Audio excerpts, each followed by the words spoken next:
പ്രിയപ്പെട്ട യോഗനാഥം ന്യൂസ് ചാനലിൻ്റെ പ്രേക്ഷകരെ, വിഷുക്കാലമാണ്.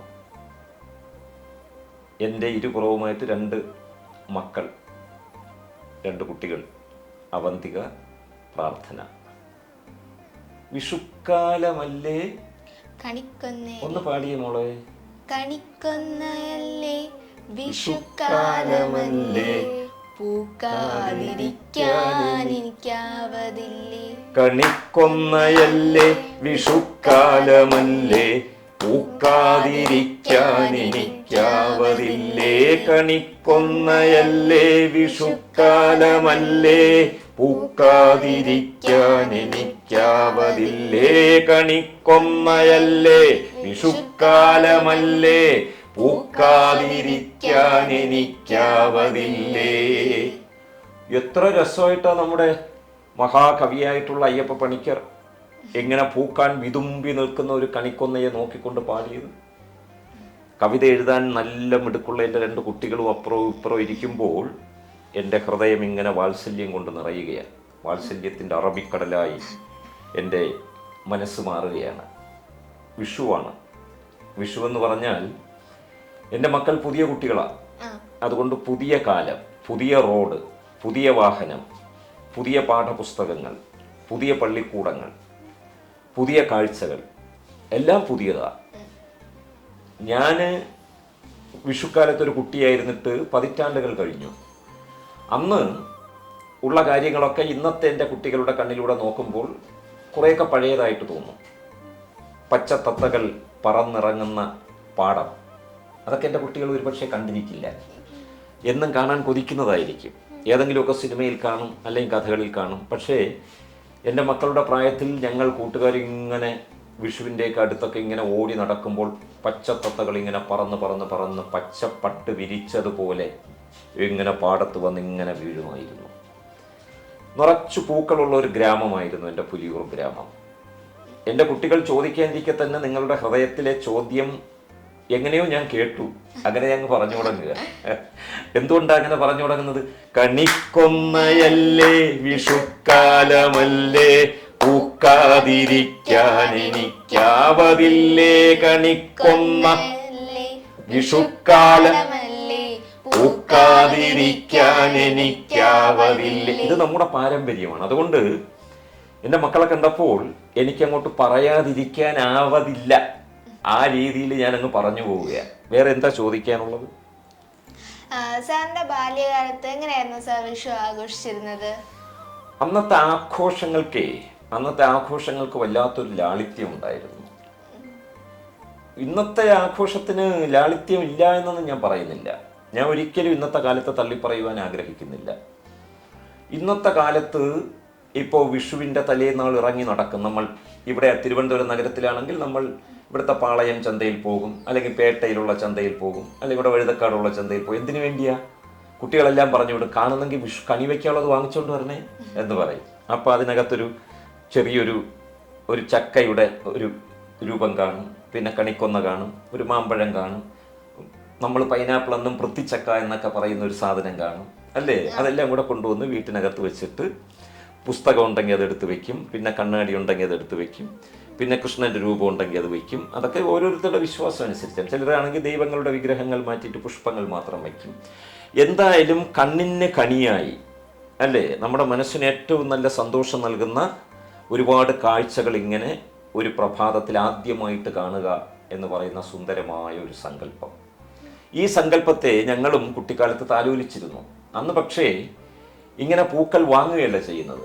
ഞങ്ങൾ ഇറങ്ങി നടന്ന് പൂക്കളെല്ലാം ഇറുത്തു കൊണ്ടുവരുമായിരുന്നു. നിറയെ ഇങ്ങനെ പലയിടത്തും പൂത്ത് ഇങ്ങനെ മതിച്ചു നിൽക്കുന്ന കണിക്കൊന്നകളിൽ നിന്ന് ഞങ്ങൾ പോയിട്ടത് അടത്തു കൊണ്ടുവരും. പിന്നെ കണ്ണിമാങ്ങ കാലമാണ്. കണ്ണിമാങ്ങാക്കാലം എല്ലായിടത്തും ഉണ്ടായിരിക്കും.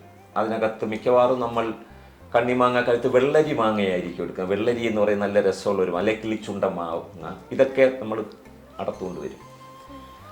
പിന്നീട് എല്ലാം ഞങ്ങൾ അങ്ങനെ തന്നെയാണ്. കണ്ണാടിയൊക്കെ വീട്ടിലുണ്ടായിരിക്കും. പിന്നെ നാണയങ്ങൾ അതിനകത്ത് വയ്ക്കും. അങ്ങനെ വയ്ക്കുമ്പോൾ ഞങ്ങൾ വാങ്ങുകയല്ല, സ്വയം ശേഖരിച്ചു കൊണ്ടുവന്നു എന്നൊരു വ്യത്യാസം മാത്രമേ ഉള്ളൂ. പക്ഷേ ഇന്ന് തിരിഞ്ഞു നോക്കുമ്പോൾ അതിനേക്കാളും വലിയ ഒരുപാട് വാങ്ങലുകൾ നമ്മുടെ സമൂഹത്തിൽ നടന്നിട്ടുണ്ട്. അതിൻ്റെ ഏറ്റവും വലിയ മെച്ചം എന്തെന്ന് ചോദിച്ചാൽ വളരെ ഭംഗിയായി പഠിക്കുകയും ഇങ്ങനെ ചോദ്യങ്ങൾ ചോദിക്കുകയും ചെയ്യുന്ന നല്ല രീതിയിലുള്ള സ്നേഹവും അതേപോലെ ചോദിക്കാനുള്ള കഴിവുകൾ എൻ്റെ മക്കളാണ്. അതിൻ്റെ ഏറ്റവും വലിയ കാലം ഞങ്ങൾക്ക് വാങ്ങിത്തന്നത് നിങ്ങളെയാണ്.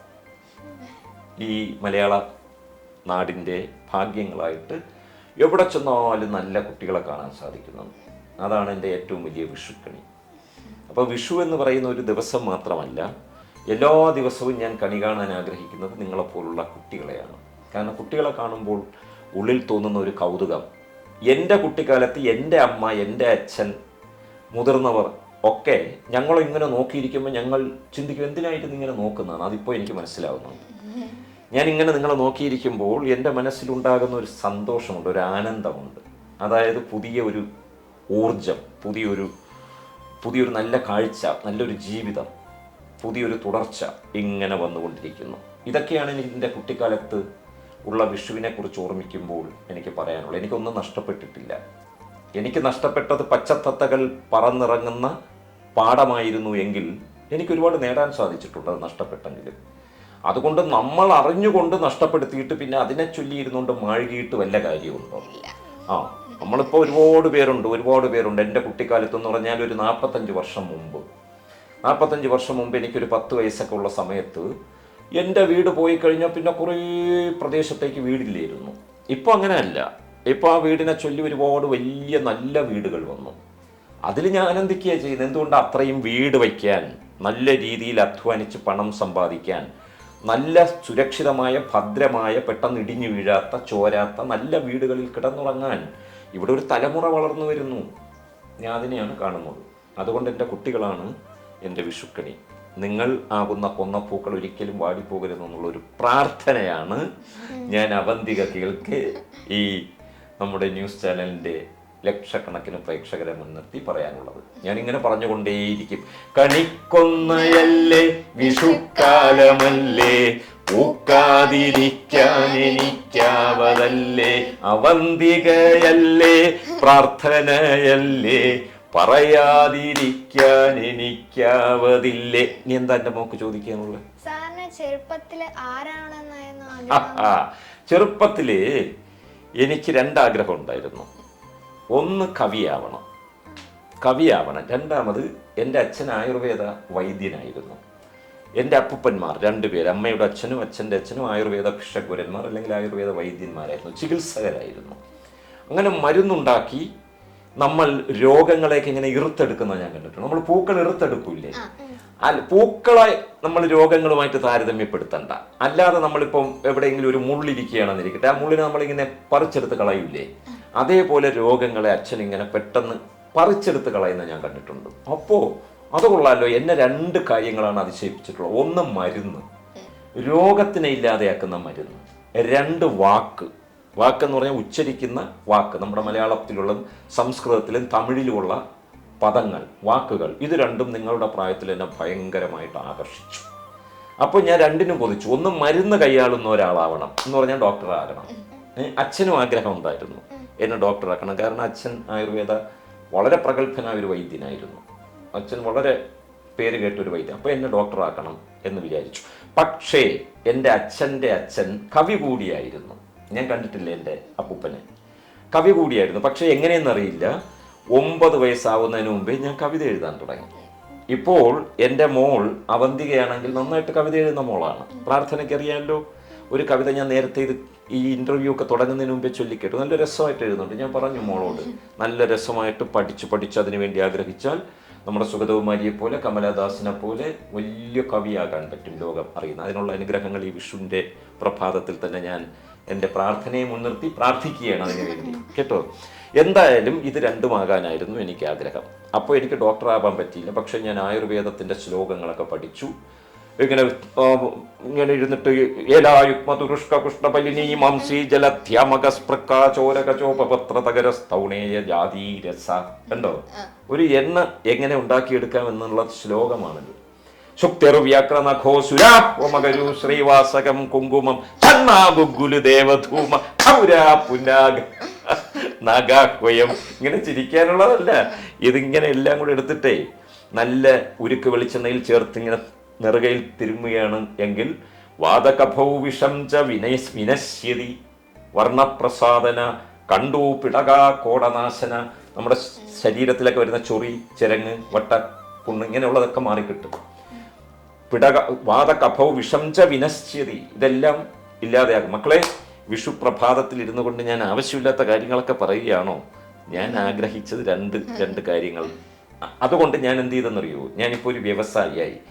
ആ എണ്ണ തന്നെ വിപണിയിൽ ഇറക്കി ഞാനൊരു ആയുർവേദ വ്യവസായിയുമായി. നിങ്ങളൊക്കെ വന്നിരുന്ന് ഇങ്ങനെ കാര്യങ്ങളൊക്കെ ചോദിക്കുന്ന രീതിയിൽ ഞാനൊരു ചിന്ന കവിയുമായി, എന്ന് പറഞ്ഞാൽ ഒരു കവി കുഞ്ചരൻ എന്ന് ഞങ്ങൾ പറയാറുണ്ടായിരുന്നു. അങ്ങനെ കവി കുഞ്ചരനുമായി. ഇതായിരുന്നു എൻ്റെ രണ്ടാഗ്രഹം. എപ്പോഴും വാക്കുകൊണ്ട് വിളയാടുക, അതാണ് എനിക്ക് ഏറ്റവും ഇഷ്ടമുള്ള കാര്യം. അപ്പോൾ വാക്കുകൾ കേൾക്കുമ്പോൾ ചിലർ പറയും കുറച്ചൊന്ന് പതുക്കെ പറയൂ. ഇല്ല, എനിക്ക് പതുക്കെ പറയാൻ അറിയില്ല, ഞാൻ ഉച്ചത്തിലേ പറയൂ. കാരണം ഞാൻ വാക്കുകൾ കേട്ടത് മൊത്തം ഉച്ചത്തിൽ പറയുന്നവരുടെ മുഖത്ത് നിന്നാണ്. ഞാൻ മാത്രം ഇങ്ങനെ പറഞ്ഞുകൊണ്ടിരുന്നാൽ എന്താ എൻ്റെ കുട്ടിയൊക്കെ എന്താ ഇപ്പോഴത്തെ പുതിയ വിഷുക്കാലം എങ്ങനെയാണ് തോന്നുന്നത് പ്രാർത്ഥനയ്ക്ക് മോൾക്ക്? എനിക്ക് പണ്ടത്തെക്കാളും കുറച്ചുകൂടെ നന്നായിട്ട് തോന്നുന്നുണ്ട്. ഇപ്പൊ നമ്മൾ കടയിൽ നിന്നാണ് വാങ്ങിക്കുന്നത്, പണ്ടത്തെ പോലെ പാടത്തൊന്നുമല്ല പൂക്കളൊക്കെ എടുക്കുന്നത്. പിന്നെ വിഷുവിന് അമ്മ എന്നെ രാവിലെ കണ്ണ് തുറക്കാതെ എണീപ്പിച്ചിട്ട് കണ്ണ് പൊത്തിയിട്ട് കൃഷ്ണനെ കാണിക്കുമ്പോൾ ഒരു മനസ്സിലൊരു സന്തോഷം. കൃഷ്ണൻ ഒരു വലിയ കർഷകനായിരുന്നു, അത് മറക്കരുത്. കൃഷ്ണൻ ഗോപാലൻ എന്നല്ലേ പറയുന്നത്. എപ്പോഴും പശുവിനെ മേച്ച് നടന്നിരുന്ന ആളാണ്. പശുവിനെ മേച്ച് ഇടവേളകളിലൊക്കെ ഇങ്ങനെ പുല്ലാങ്കുഴലിലൂടെ സംഗീതം ഉതിർത്ത ഒരു വ്യക്തിയാണ്. നമ്മൾ വിചാരിക്കുന്ന ഒരാൾ മാത്രമല്ല. യുദ്ധം നയിക്കുകയും അവസാനം വേടന്റെ അമ്പേറ്റ് കൊല്ലപ്പെടുകയും ചെയ്ത ഒരാൾ മാത്രമല്ല, ഒന്നാം തരം കർഷകനായിരുന്നു. മഹാഭാരതത്തിൽ ഇദ്ദേഹത്തിന്റെ ജ്യേഷ്ഠൻ അറിയാമല്ലോ, കലപ്പയും വെച്ച് നടക്കുന്ന ആൾ ബലരാമൻ, ഹലായുധൻ. കലപ്പ എന്തിനുള്ളതാ? നില ഉഴുകുന്നതിന് വേണ്ടിയുള്ളതാണ്. അപ്പൊ ഈ വിഷു ഉത്സവമായിട്ട് എന്തുമാത്രം ചേർന്ന് വരുന്നു എന്ന് ആലോചിച്ച് നോക്കുക. കൃഷ്ണന്റെ സങ്കല്പം പശുമേയും പച്ചയുള്ള പാടം, പശുമേയും പാടം, കൊച്ചു കൃഷ്ണൻ കുഴലുമൂതി പിച്ച നിന്ന പാടം, പിച്ച നിന്ന പാടം, പച്ചയുള്ള പാടം, പശുമേയും പാടം, കൊച്ചു കൃഷ്ണൻ കുഴലുമൂതി പിച്ച നിന്ന പാടം, പിച്ച നിന്ന പാടം. എന്ത് രസമുള്ള ഒരു വർണ്ണനയും നോക്കൂ. കൊച്ചു കൃഷ്ണൻ കുഴലുമൂതി ഇങ്ങനെ പിച്ച പിച്ച നടന്നു കളിച്ച പച്ചയുള്ള പാടത്ത്, ആ പശുക്കൾ മേഞ്ഞു നടന്നിരുന്ന പാടത്ത് ഇന്നും നമ്മൾ ആ കൃഷ്ണന്റെ സ്മൃതി പുതുക്കുകയാണ്. സന്ദർഭവശാൽ നമ്മുടെ നാട്ടിൽ പാടങ്ങളെല്ലാം അസ്തമിച്ചുകൊണ്ടിരിക്കുന്നു. ഞാൻ നേരത്തെ പറഞ്ഞതുപോലെ പാടങ്ങൾ നമ്മൾ നിലനിർത്തിയേ പറ്റൂ. അതിനുവേണ്ടിയുള്ള ശ്രമം എൻ്റെ കുട്ടികൾ വളർന്നു വരുമ്പോൾ ഊർജ്വസ്വലമായിട്ട് ഏറ്റവും ഉഗ്രമായിട്ടുള്ള ഒരു രാഷ്ട്രീയ പ്രശ്നമായിട്ട് അതിനെ കാണണം. ഇപ്പോഴും ഇതൊരു പ്രശ്നമാണ്. പാടങ്ങൾ വേണം. ഇല്ല എന്നുണ്ടെങ്കിൽ നമ്മളെങ്ങനെ നെല്ല് വിതയ്ക്കും? എങ്ങനെ നെല്ല് കൊയ്യും? അരുതരുതേ മുറിക്കരുതേ, അക്കാണും മരമിക്കാണും മരമൊന്നും നമ്മൾ മുറിക്കരുതേ.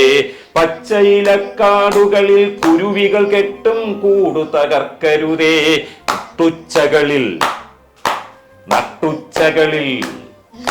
നട്ടുച്ചകളിൽ കൈതോല കൈമീട്ടും പാട്ട് മറക്കരുതേ. അരുതരുതേ മുറിക്കരുതേ, ഇക്കാണും മരമക്കാണും മരമൊന്നും നമ്മൾ മുറിക്കരുതേ. അരുതരുതേ മുറിക്കരുതേ, അരുതരുതേ മുറിക്കരുതേ, അരുതരുതേ മുറിക്കരുതേ. നമ്മുടെ പുരമേൽ ചാഞ്ഞ മരം അല്ല എന്നുണ്ടെങ്കിൽ ഒരു മരത്തിനെയും നമ്മൾ അനാവശ്യമായി മുറിക്കാൻ പാടില്ല. പക്ഷേ നമ്മുടെ നാട്ടിൽ ഒരു റോഡ് വരണം, അവിടെ ഒരു വലിയ വൃക്ഷം നിൽക്കുകയാണ്. വേറെ ഏതെങ്കിലും രീതിയിൽ ആ വൃക്ഷത്തെ മുറിക്കാതെ നമുക്ക് കൊണ്ടുവരാൻ പറ്റുമോ എന്ന് നോക്കണം. പറ്റുമെങ്കിൽ അങ്ങനെ റോഡ് കൊണ്ടുവരണം. ഇനി അത് നിവർത്തിയില്ല, ആ മരത്തെ മുറിച്ചേ പറ്റുള്ളൂ എങ്കിൽ നമ്മൾ അതിനെ മുറിക്കണം. അത് വികസനത്തിന് വേണ്ടി മാത്രം എന്നല്ലാതെ നമ്മുടെ നാട്ടിൽ വിഷു എന്ന് പറയുന്ന മക്കളെ ഒരുപാട് ചൊല്ലുകളുടെ ഒരു വേള കൂടിയാണ്, ഒരുപാട് മൊഴിമുത്തുകളുടെ വേളയാണ്. അതിനകത്തൊരു ചൊല്ലുണ്ട്. എന്താണ്? പുരമേൽ ചാഞ്ഞാൽ പൊന്ന് കായ്ക്കുന്ന മരമായാലും പുരമേൽ ചാഞ്ഞാൽ മുറിക്കണം. ഇല്ലേ? പൊന്ന് കായ്ക്കുന്ന മരമായിരിക്കും, അതിൽ കായ്ക്കുന്നത് പൊന്നായിരിക്കും. പക്ഷേ അത് ചാഞ്ഞു നിൽക്കുന്നത് എവിടെയാണ്? നമ്മുടെ പുരയുടെ പുറത്തേക്കാണ്, നമ്മുടെ വീടിൻ്റെ മുകളിലേക്കാണ്. എപ്പോഴെങ്കിലും 2 ദിവസം മുമ്പൊക്കെ വീശിയടിച്ചതുപോലുള്ള കൊടുങ്കാറ്റിലൊക്കെ അത് ഒടിഞ്ഞു വീണാൽ നമ്മുടെ വീടും നമ്മുടെ ആരോഗ്യമൊക്കെ നശിച്ചു പോകും. അതുകൊണ്ട് മലയാളികൾ എപ്പോഴും അങ്ങനെയുള്ള ഒരു ജാഗ്രത കാണിക്കാറുണ്ട് കേട്ടോ. നമ്മൾ വിചാരിക്കുന്ന പോലെയുള്ള ഒരു സമൂഹമല്ല മലയാളികൾ. മലയാളികൾ ഒരുപാട് കണ്ണുനീര് കുടിച്ചവരുടെ പിന്മുറക്കാരാണ്.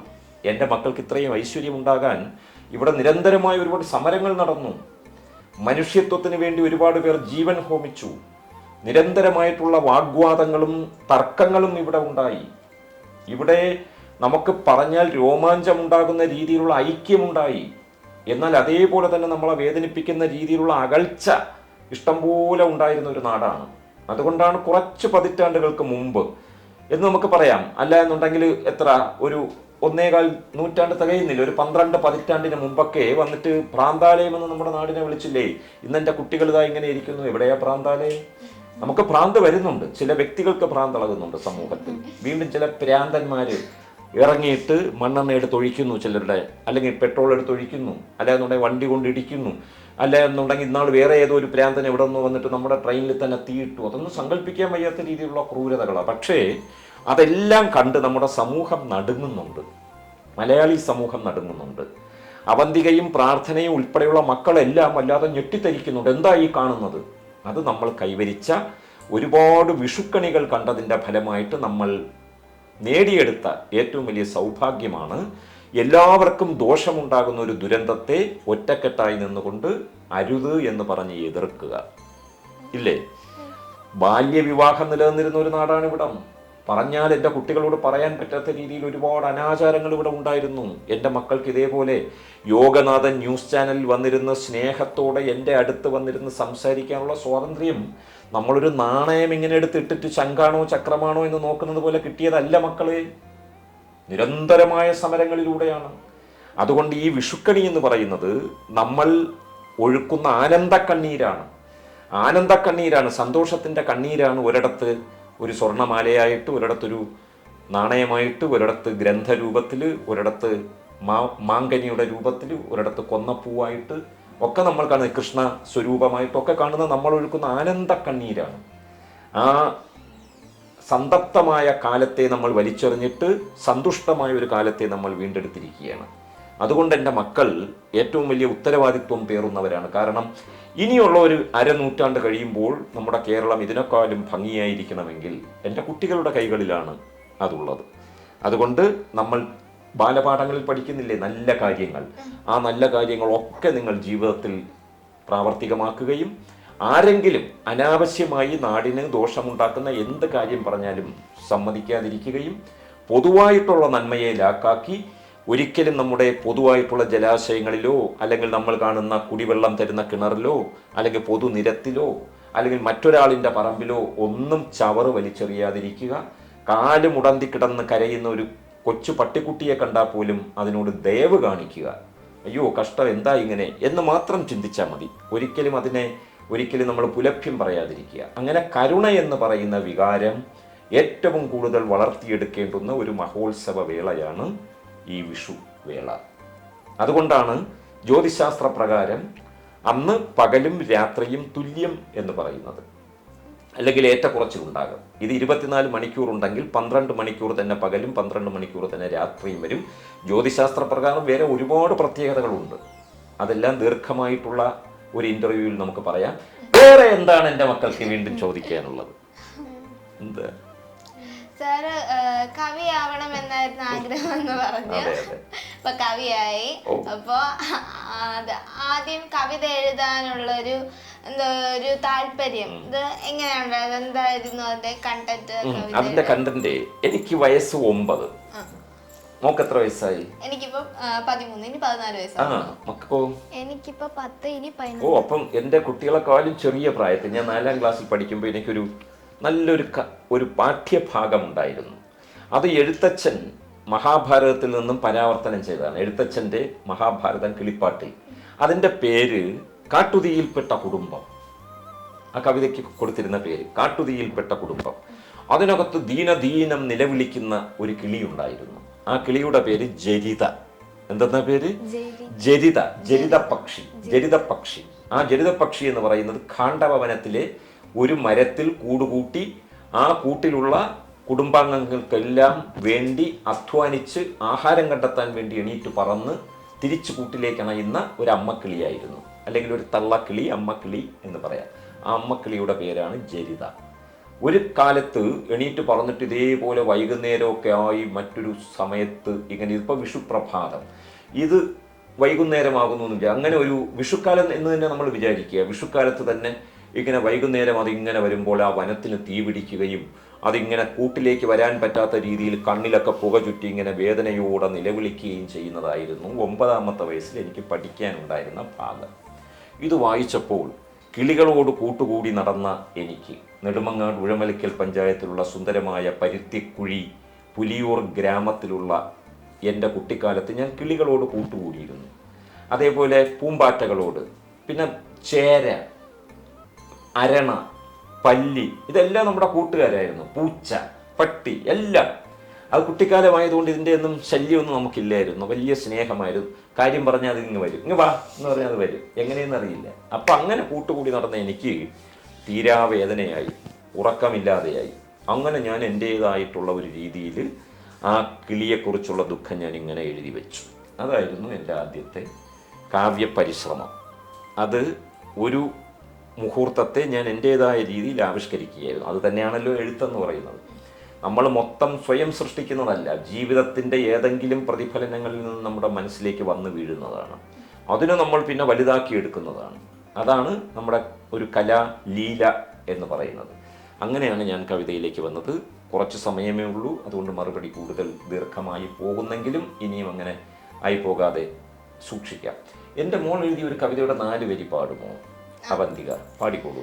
ഞാൻ ആദ്യം അമ്മ എന്ന് പറഞ്ഞൊരു കവിത എഴുതിയിട്ടുണ്ടായിരുന്നു. പിന്നെ കുട്ടിക്കാലത്ത് ബാല്യകാലത്തെ കുറിച്ച് എഴുതിയെന്ന് പറഞ്ഞു. അത് ബാല്യം എന്ന് പറയുന്നത് അത് ഞാൻ കേട്ടിട്ടുണ്ടല്ലോ. ഒന്ന് പാടൂ. അതിൻ്റെ ഒരു 8 വരി പാടൂ. മാധുര്യം തുളുമ്പുന്ന മഹാഭാഗ്യം, ആരും കൊതിക്കുന്ന ബാല്യം, കള്ളമില്ലാത്തൊരു ഓമനക്കാലം, കുളിരണിപ്പിക്കും ധന്യകാലം. കള്ളമില്ലാത്തൊരു ഓമനക്കാലം, കുളിരണിപ്പിക്കും ധന്യകാലം. വഴിവക്കിൽ കാണുന്ന തൊട്ടാവാടി തൊട്ടടുപ്പിക്കുന്ന കുട്ടിക്കാലം. വഴിവക്കിൽ കാണുന്ന തൊട്ടാവാടി തൊട്ടടുപ്പിക്കുന്ന കുട്ടിക്കാലം.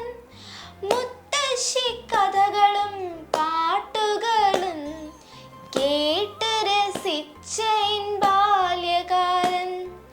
മുത്തശ്ശി കഥകളും പാട്ടുകളും കേട്ട് രസിച്ച ബാല്യകാലം. ഇന്നു ഞാൻ അക്കാലമോർത്തിടുമ്പോൾ എന്നുള്ളിലാരോ ചൊല്ലിടുമേ, 1000 വൈഡൂര്യം വിലമതിക്കുന്ന നിൻ ബാല്യകാലമെങ്ങോ പോയി മറഞ്ഞു.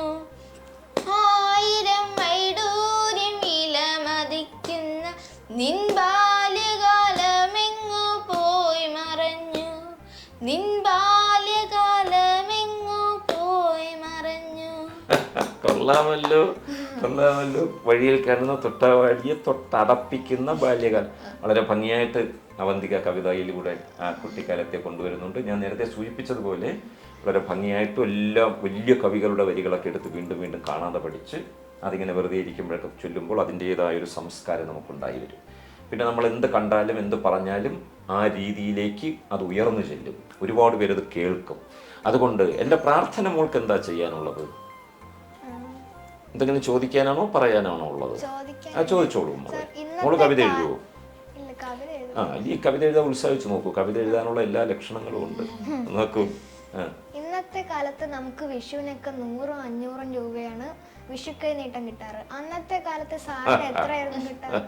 അന്നത്തെ കാലത്തെ നല്ല രസമാണ്. കാരണം അന്നത്തെ കാലത്ത് കൂടുതൽ ഭാരമുള്ള നാണയങ്ങൾക്കായിരുന്നു ഞങ്ങൾക്ക് കൊതി. ആരും കൂടുതൽ വലിയ കറൻസി നോട്ടൊന്നും തരില്ല. സാമ്പത്തികമായിട്ടുള്ള ധാരാളിത്തം അന്നില്ലായിരുന്നു. ഞങ്ങളുടെ ഗ്രാമങ്ങളിലൊക്കെ മിക്കവാറും തട്ടിയും മുട്ടിയും കഴിഞ്ഞ് പോയിക്കൊണ്ടിരുന്ന ബന്ധുക്കളായിരുന്നു ഞാൻ ഉൾപ്പെടെയുള്ളവർ. അതിനകത്ത് വല്ലാത്തൊരു സുഖമുണ്ടായിരുന്നു. എന്നല്ലാതെ ഇന്നുള്ളതുപോലെ പണം സമ്പാദിച്ചിങ്ങനെ സ്വരുക്കൂട്ടി വെച്ച് അതിൻ്റെ മുകളിൽ കിടന്നുറങ്ങുക, വില കൂടിയ കാറിൽ സഞ്ചരിക്കുക, അതിനൊന്നും ഉള്ള ഒരു സ്വപ്നം പോലും ഇല്ലായിരുന്നു. പക്ഷേ ധന്യമായിരുന്നു ആ ജീവിതം, വളരെ സംതൃപ്തമായിരുന്നു. അല്പം നിറകുടം തുളുമ്പില്ല എന്ന് പറയുന്നത് പോലെ മനസ്സിൽ ഒരുപാട് സ്വപ്നങ്ങളുമായിട്ട് എങ്കിൽ ഒരിക്കലും കണ്ണീര് തുളുമ്പാതെ നടന്നു പോകുന്ന അമ്മ വർഗത്തെയും സഹോദരി വർഗത്തെയൊക്കെ ഞാൻ അവിടെ കണ്ടിട്ടുണ്ട്. അതുകൊണ്ട് തന്നെ ഞങ്ങൾക്ക് കിട്ടുന്ന 10 പൈസ അല്ല എന്നുണ്ടെങ്കിൽ 20 പൈസ, അല്ലെങ്കിൽ അന്ന് കാലണ എന്ന് പറയുന്ന 25 പൈസ, അല്ലെങ്കിൽ എട്ടണ എന്ന് പറയുന്ന 50 പൈസ, കൂടിപ്പോയ 1 രൂപ നാണയം, ഇതൊക്കെ കിട്ടുമ്പോൾ ഇപ്പോൾ ഒരു 500 രൂപ കയ്യിലേക്ക് വന്നാൽ ഭാരം തോന്നില്ല.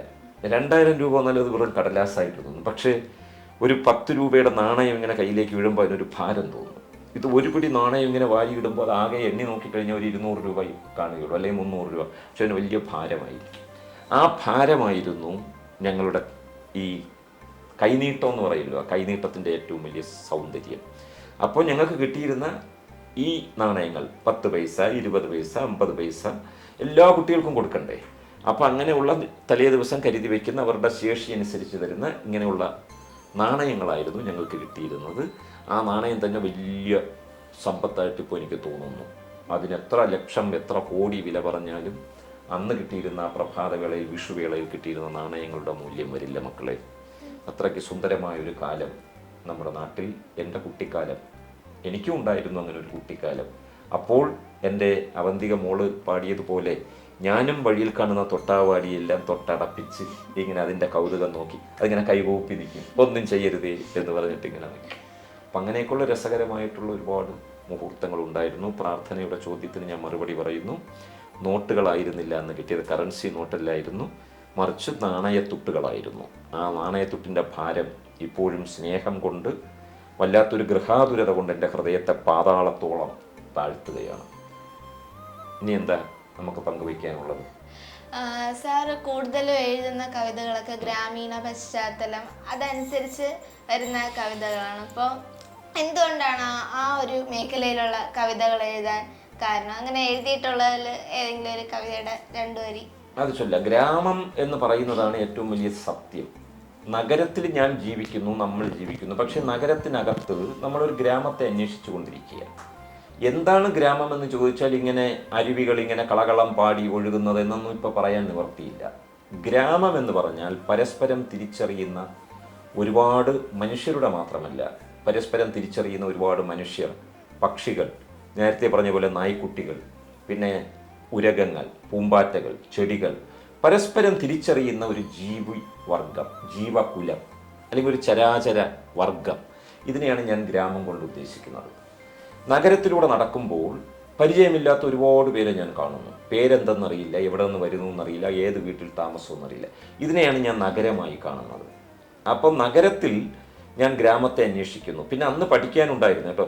ഏതു ധൂസര സങ്കല്പങ്ങളിൽ വളർന്നാലും, ഏതു യന്ത്രവൽകൃത ലോകത്തിൽ പുലർന്നാലും, മനസ്സിലുണ്ടാവട്ടെ ഗ്രാമത്തിൻ വെളിച്ചവും മണവും മമതയും ഇത്തിരി കൊന്നപ്പൂവും. ആഹാ, മഹാകവി വൈലോപ്പിള്ളി ഇപ്പം ജീവിച്ചിരുന്നെങ്കിൽ 120 വയസ്സുമാകും ഏകദേശം. 1911 അദ്ദേഹം ജനിക്കുന്നത്.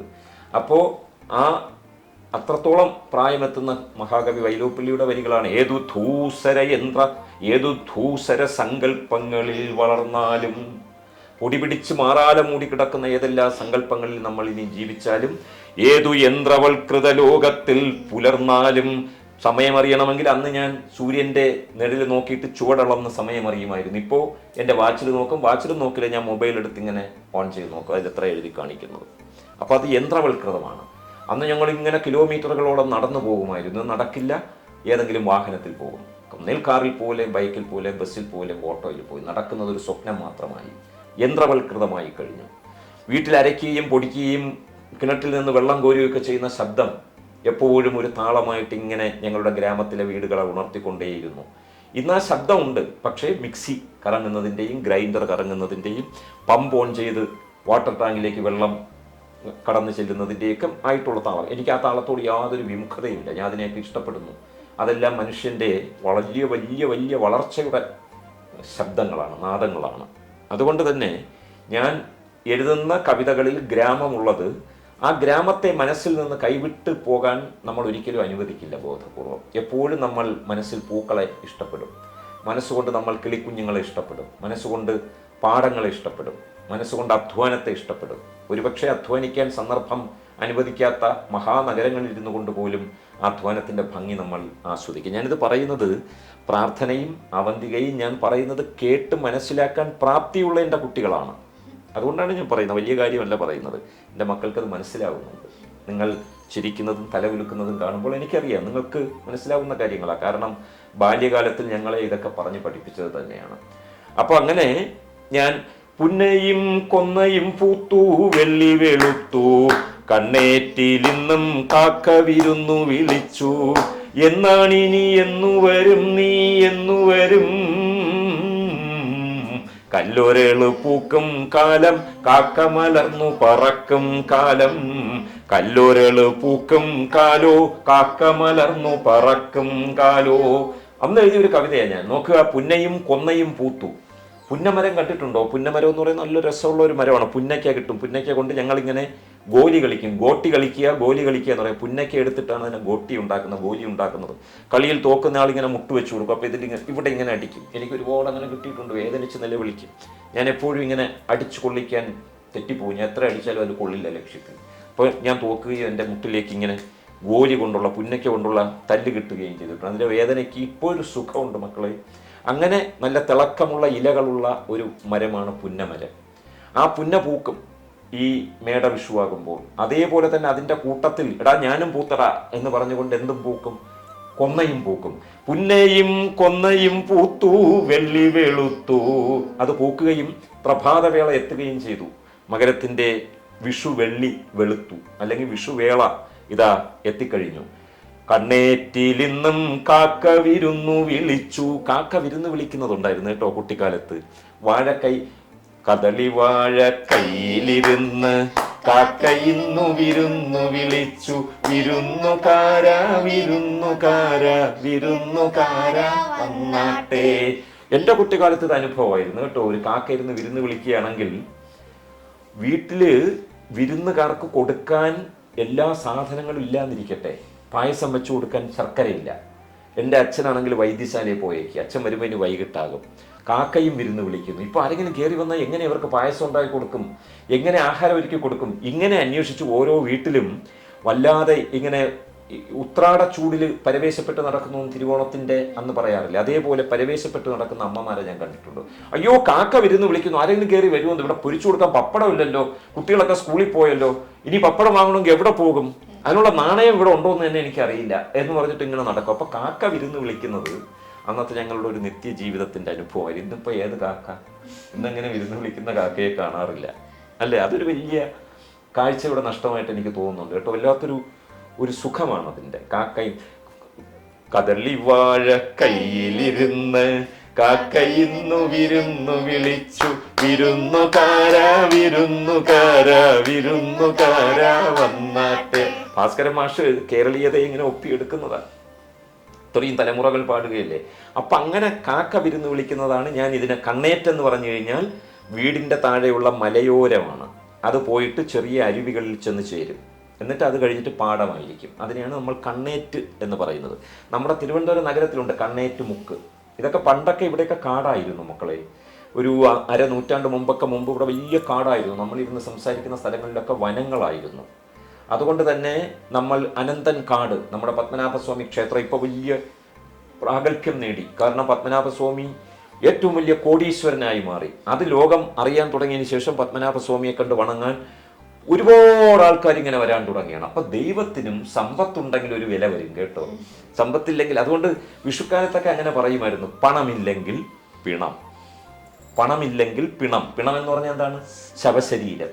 പണമില്ലേ നീ ശവത്തിന് തുല്യമാണ്. പക്ഷേ കോവിഡ് വന്നപ്പോൾ ലോകത്തുള്ളവർ മറ്റൊരു പുതിയ വാക്യം ശീലിച്ചു, പണമുണ്ടെങ്കിലും പിണം അല്ലേ? കോവിഡ് വന്ന് എത്രയോ കോടീശ്വരന്മാർ മരിച്ചു. അതേപോലെ സൂപ്പർ സ്റ്റാർസ് എല്ലാം ആരോഗ്യനാശം വന്നു. അമേരിക്കയുടെ പ്രസിഡന്റിന് അത് വന്നു, ഇംഗ്ലണ്ടിലെ റാണിക്ക് അത് വന്നു, നമ്മുടെ നാട്ടിലുള്ള വലിയ വലിയ പദവിയിൽ ഇരിക്കുന്നവർക്കൊക്കെ വന്നു. അവരെല്ലാം ധനികന്മാരായിരുന്നു, അധികാരമുള്ളവരായിരുന്നു. പക്ഷേ കോവിഡ് എന്ന് പറയുന്ന ആ രോഗം പടർത്തിയ, കൊറോണ എന്ന് പറയുന്ന രോഗം പടർത്തിയ COVID-19 എന്ന ചെറു വൈറസ് നമുക്കൊരു പുതിയ പാഠം പഠിപ്പിച്ചു തന്നു. എടാ മനുഷ്യ, നീ ശ്രദ്ധിച്ചില്ല എന്നുണ്ടെങ്കിൽ, നീ വിഷുവിൻ്റെ കണി കാണുന്നുണ്ടല്ലോ, എല്ലാമൊക്കെ വാങ്ങി വെച്ച് നീ രാവിലെ കണ്ണും പൊത്തി വരുന്നുണ്ടല്ലോ, അതിൻ്റെ അർത്ഥം നിനക്ക് മനസ്സിലായോ? അതിൻ്റെ അർത്ഥം നീ മനസ്സിലാക്കുന്നില്ല എന്നുണ്ടെങ്കിൽ, നീ ചുരുക്കൂട്ടി വെച്ചേക്കുന്ന, നീ വെറുതെ കൊണ്ട് ഇങ്ങനെ ബാങ്കിലിട്ട് പലിശ വർദ്ധിപ്പിച്ച് എന്നും ഇരുന്ന് കണക്കൂട്ടുന്ന ഈ പണമുണ്ടല്ലോ, ആ പണമുണ്ടെങ്കിലും നീ പിണമാടാ എന്ന് പുതിയ ഒരു ആപ്തവാക്യം നമ്മുടെ കൊറോണ 19 എന്ന വൈറസ് നമ്മളെ പഠിപ്പിച്ചു. അതുകൊണ്ട് എൻ്റെ കുട്ടികൾ ചെയ്യേണ്ടുന്നത്, പണം ജീവിതത്തിൽ വളരെ അത്യാവശ്യമാണ്. പണം പ്രാണവായു പോലെ അത്യാവശ്യമാണ്. കാരണം നമ്മുടെ സമൂഹത്തിൻ്റെ കെട്ടും മട്ടും മാറിക്കഴിഞ്ഞു. പക്ഷേ പണം മാത്രമാണ് ജീവിതം എന്നുള്ള സങ്കല്പത്തെ നമ്മൾ, സങ്കല്പമല്ല, പലരും അങ്ങനെ വാദിക്കാറുണ്ട്, ആ വാദത്തെ നമ്മൾ വലിച്ചെറിയുക. വിഷുവിൻ്റെ സന്ദേശമായിട്ട്, മനസ്സിലുണ്ടാവട്ടെ ഗ്രാമത്തിൻ വെളിച്ചവും മണം. ഗ്രാമത്തിൻ്റെ വെളിച്ചം വേണം. എപ്പോഴും നാട്ടുവെളിച്ചത്തിലൂടെ ഇങ്ങനെ നന്മകൾ നോക്കി നടക്കുന്ന ഹൃദയത്തെ നമ്മൾ ഒരിക്കലും നഷ്ടപ്പെടാതെ സൂക്ഷിക്കണം. നമ്മുടെ നഗരം എന്ന് പറയുന്നത് ഗ്രാമത്തിന് തുല്യമായിട്ടുള്ള ഒരു നഗരമാണ് തിരുവനന്തപുരം. എത്ര സുന്ദരമായ നഗരമാണ്. കണ്ടു കഴിഞ്ഞാൽ ഒരു ഗ്രാമം എന്നേ വിദേശികൾ പറയുകയുള്ളൂ. ഇതെങ്ങനെ നഗരമാവും? മുംബൈയിലേക്ക് ഞാൻ പോയി കുറേ നാളുകൾക്ക് മുമ്പ്. നമ്മൾ മുംബൈ നഗരത്തിൽ ചെന്ന് കഴിഞ്ഞാൽ ഒരു പച്ച കാണാനില്ല. എല്ലായിടത്തും ഇങ്ങനെ കെട്ടിടങ്ങൾ മാത്രം നിറഞ്ഞ് കിടക്കുകയാണ്. ദുബായിൽ പോയി നോക്കുക, അവിടെയൊന്നും പച്ച കാണാനില്ല. കൃത്രിമമായിട്ട് എവിടെയെങ്കിലുമൊക്കെ പച്ച, ബാക്കി എല്ലാം ഇങ്ങനെ എടുപ്പുകളാണ്, ഫ്ലാറ്റുകളാണ്. അപ്പോൾ ഫ്ലാറ്റുകളുടെ, മരത്തിന് പകരം ഫ്ലാറ്റുകൾ നിരന്നു നിൽക്കുന്ന കണ്ണത്താ ദൂരത്തുള്ള ഫ്ലാറ്റുകളുടെ ഒരു വനത്തെ എൻ്റെ 2 മക്കളും ഒന്ന് സങ്കല്പിച്ചു നോക്കുക. അവിടെ അതേ ഉള്ളൂ, വേറെ ഒന്നുമില്ല. മനുഷ്യൻ കെട്ടിപ്പൊക്കിയത് മാത്രമേ ഉള്ളൂ. ഇവിടെ നമ്മുടെ സൗഭാഗ്യം എന്ന് പറഞ്ഞാൽ, നമ്മൾ കൈകൊണ്ട് സൃഷ്ടിക്കാത്ത, എന്നാൽ പ്രകൃതി, അല്ലെങ്കിൽ ചിലരത് പറയും കൃഷ്ണ ഭഗവാൻ ചെയ്തത്, ചിലർ പറയും അള്ളാഹു ചെയ്തത്, ചിലർ പറയും കർത്താവ്, യഹോവ, അല്ലെങ്കിൽ ശിവൻ, ഏത് ദൈവത്തെയും പറയാം.